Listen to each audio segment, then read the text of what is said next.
As we come on the air tonight at 6, an emergency declared in Talkeetna because of imminent flooding threats. Here's where that's happening, and our team in the valley right now looking at the conditions at the Susitna River. This is a cabin that you could rent. Well, maybe not right now. Let's take a look. The constant rain here adding to the high levels of this river, putting folks in this area at risk of flooding. The Matanuska-Susitna Borough says the assembly is requesting state support to protect people, buildings, and properties. This all comes after the body adopted a resolution on Tuesday declaring a local emergency because of these same concerns. Our Jackie Purcell here now with more details on the flooding concerns, specifically in the Matsu Borough area. Jackie. Yeah, the whole region had seen a flood watch, but now they are seeing at least a flood advisory for specific areas. Check out our scene as we get into the rainfall amounts. The reason they're so concerned is Talkeetna has seen close to 2 inches of rain just within the last day. So that is what is keeping those river levels so high. And if you check out into the Susitna Valley, you can see those little shaded areas of green. That is areas like the Talkeetna area where they're watching the water levels, the Yentna River, also Willow Creek, Montana Creek, Cashwitna River. They are all looking at some high water levels over the next couple of days. So the good news is that some of this rain will be moving on. But this is the scene here in the Anchorage area.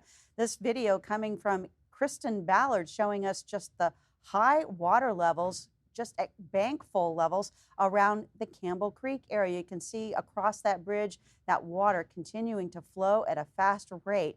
Now, as far as what is happening for our July, we are almost at that record, 4.46 inches for the Anchorage area. That's well above the normal July precipitation. We're in second place for the wettest Julys ever, with still about a week to go. We'll see if that indeed becomes the case. But the good news is the rain moves on. We'll see a high pressure ridge build in as we head into Friday, which we call Fry-yay at times, and yay for the sunshine because it's coming our way. I'll have more on the forecast coming up a little bit later, but a big turnaround from one day to the next is on the way. Looking forward to that, Jackie, but we're not there quite yet. In the meantime, rains and strong winds continued in the Anchorage area today. Here's a look at Campbell Creek from this morning.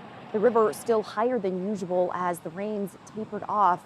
But of course, wind also proved to be a big issue today. We had strong winds in the Anchorage area that took out a few trees and caused some power outages as well. Our Lauren Maxwell was out surveying how the wind impacted the city.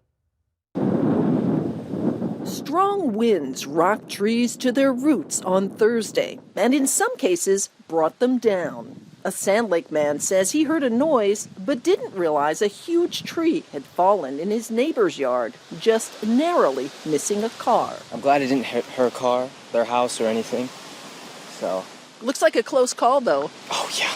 At Lake Hood, many pilots chose not to fly, including Jerry Moriarty. I've got no need to fly today, and I don't need to be up in this weather. Moriarty wasn't taking any chances, making sure his plane wouldn't blow away.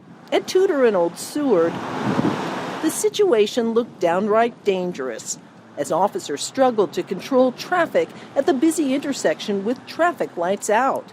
A witness said he watched a nearby transformer blow. Hours later, the power was still out. It's just an inconvenience for sure. But for some nearby businesses like Altura Bistro, the loss of electricity means more than that. Without exaggerating, we've lost a few $1,000s today. Without power, he said with frustration, they had to turn customers away. Lauren Maxwell, Alaska's news source. So why is Dan J. Sullivan not on the ballot? Why is this party not on the ballot, Director? Gaining attention this evening, the on-camera interaction between our political reporter and staff members from the Division of Elections yesterday. We've got our political reporter, Will Courtney, in studio to walk us through what happened. Yeah, well, Augusta, we were at the Anchorage Legislative Information Office yesterday when Alaska's Elections Director, Carol Beecher, testified about the changes to the August primary ballot. Much of that testimony focused on questions about candidate Dan J. Sullivan. That's the Petersburg man, the same name as the current U.S. Senator. Petersburg Sullivan was removed from the primary ballot and later reinstated by the state Supreme Court. When he returned to the ballot, his name was changed and there was no party listed. And we've been asking the Division of Elections why. Why is his party affiliation now gone? We've tried to get answers numerous times in numerous ways, but they've denied answering our questions and delayed our formal records requests.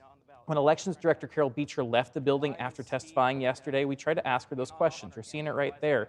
That's when Steve Kurtz, the Elections Division spokesperson and a former KTUU reporter, put his hand on our camera. Beecher's only response to me, Dan J. Sullivan was on the ballot, but still didn't answer why he has no party next to his name, despite being a registered Republican in the state's voter database. Her explanation in the hearing to lawmakers was to, quote, maximize differentiation, Augusta.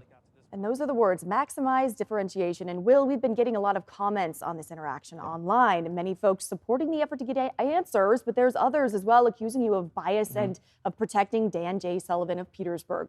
Any reaction to those comments? Yeah, well, of course. Well, to be frank, I have a lot of questions for Dan J. Sullivan, too. And one of them being, is he trying to confuse voters?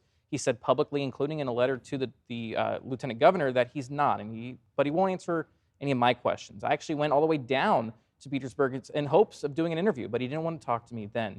In this story, the one we're talking about with the elections division, though, we're trying to understand why the division removed his party in an act which opens serious questions. All right, well, and last question, why do you feel it's important for the public to understand what happened with this ballot decision? Yeah. Well, Augusta, one of the most important things and powerful things that a U.S. citizen can do is vote. And some have argued that the primary ballot we have before us isn't neutral. So we're going to keep asking until the Elections Division tells me and tells you what led to these specific decisions impacting the August ballot. All right, Ariel, Courtney, thanks so much for your reporting. We have extended coverage on this story on our website and mobile app. And now, a 21-year-old woman accused of shooting a man outside Anchorage's Turnagain Elementary made her first court appearance today. Police say the man called 911 after he was shot with his own gun during what court documents say was an alleged robbery. Court documents say the shooting happened around 4:14. This was the morning of July 14th outside of Turnagain Elementary on Edwards Street. You can see that area now on your screen. Police say the man told dispatchers he had arranged to meet someone through Facebook dating and that the person tried to rob him and then shot him with his own 10mm handgun. Officers found the man on the ground outside his car with a gunshot wound to his abdomen. He was taken to Alaska Native Medical Center in critical condition. Investigators say surveillance video showed a person in dark clothing running away from the school with what appeared to be a handgun. Police identified the suspect as Ionasepi Chuck-Lolo, who also goes by Janice.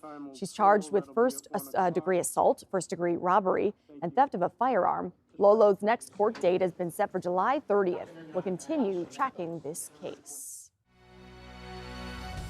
Welcome back, everybody. We're going to take you to the Spenard neighborhood now, which was packed with visitors today as a food truck carnival drew in those looking to extinguish their hunger. Adrian Peterson was there to give it a taste. Well, I'm here in Anchorage checking out the Spenard Food Truck Carnival because back in Fairbanks, we've got a whole food truck park and plenty of food trucks at almost every event you can think of. But it was time to check out what you guys have down here in Anchorage. A kaleidoscope of cuisines. Some cheese and onions for you, cheese relish, sauerkraut, jalapenos. As an array of aromas filled the air. I think just to try different foods, honestly, because restaurants are nice, but sometimes I don't want to sit down. The grab-and-go format bringing people in. With more options than they may expect. I feel like there's more variety. I feel like we've never seen Russian places. A variety that has grown over the last 5 years, according to the state, giving the last frontier over 300 food trucks, including this new addition, Porto Dami Delight. Yeah, my husband's Cataño. Who is now bringing a new taste to the carnival. We started in tents, and now thank God for his blessings that we have our own trailer now. Costa Montero says they are lucky to expand, the trailer making it feasible. It's good to have a trailer because we move around with this trailer and people get to know us. And that's just a great opportunity. I think it's honestly just better just to have a trailer. It also bears less financial risk than a brick and mortar, bringing more opportunities for small business. Adrian Peterson, Alaska's news source. Thanks for listening. Click subscribe so you can get the latest podcast from Alaska's news source automatically. And stay up to date with breaking news and in-depth reporting available for free 24/7 with the Alaska's news source app.